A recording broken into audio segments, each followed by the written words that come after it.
Good day mga Igsuon. Yes, kini nga project sa gobyerno, third underground road system in Metro Cebu. And then excited na kayo ko mga Igsuon, makakita ani nga mahuman. Ibaw ko nga kamo, malipay pud mo nga mahuman kini nga project. Located at UN Avenue and Plaridel Street in Mandaue City. Originally, this was a tri-level pass project. But anyway, I will put in the description box ang link sa balita nganong na madayon ang flyover.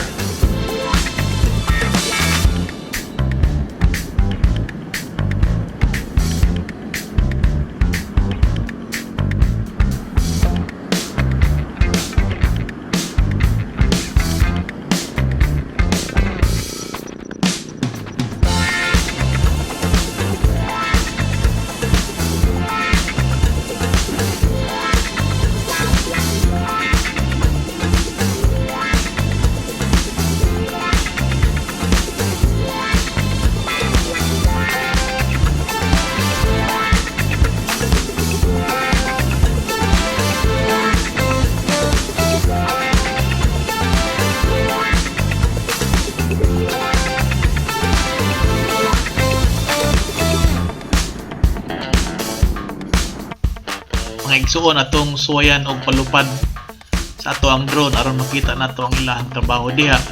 Hasta tong dito gyud sa intersection sa Plaridel UN Avenue aron makita nato ang nahuman nga part.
Riding towards the intersection of Plaridel Street and UN Avenue mga Igsuon.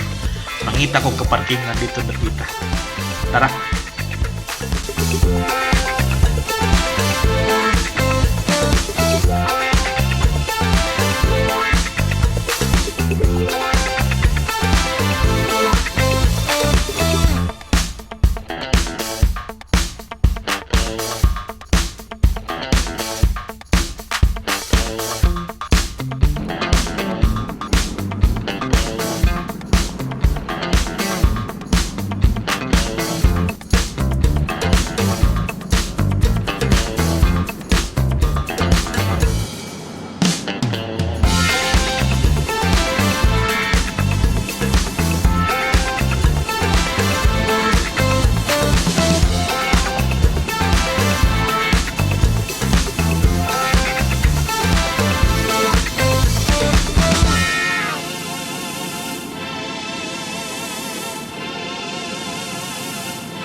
tanawon sa ibabaw mga igsuon aron makita na to ang gitas-on sa na human na og simento diring dapita.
Kay buhok ko mga igsuon nga kitang tanan nga gahinam-hinam kita nga mahumanan ni nga project diri sa Mandaue City aron nga maalibyuhan gyud ang traffic pohon o mobalik na das normal. Sigurado gyud ang traffic ug kini dako kani siyang kontribusyon sa pag-alibyo sa kahuot sa tungdalan diyang dapita.